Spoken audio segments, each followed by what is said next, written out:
Mga apektado sang naguba nga taytay sa Dingle, Iloilo naghingyo sa National Irrigation Administration nga tugutan sila nga makatabok sa Moroboro Dam. Ini ang gitutukan ni Zen Kilantang.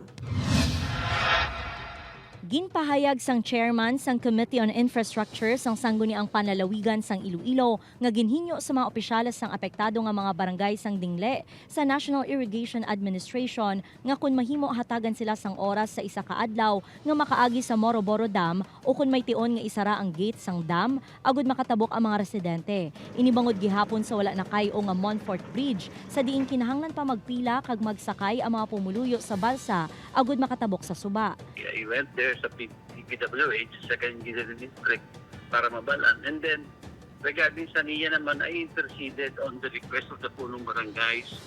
Kaya kung pwede paagyon sila bala sa may dam, no? May time lang from 5 o'clock in the morning to 8 in the morning. Sa hapon naman from 4:30 to 6.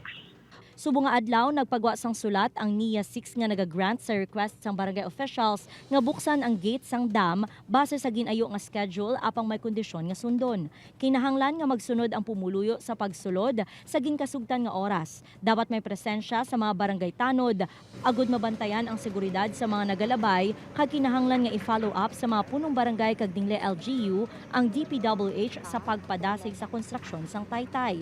Nahibaloan nga ginadumilian sang NIA ang publiko nga maglabay sa dam bangod tuman ini kadelikado. Apang gintugtan ang hinyo sa mga barangay agud mabuhinan ang kabudlay sa mga tao. Dugang pa sang NIA tion nga may magluntad nga aksidente, may magkaladula nga materyales o kun maapektuhan ang ila operasyon. Sarang nila nga mapauntat ang pag-agi sa mga residente sa dam. Although the dam is very mapag-on, pero hindi naton maibitar ang mga aksidente nga matabo sa babaw because that dam was not built nga himuon alagyan.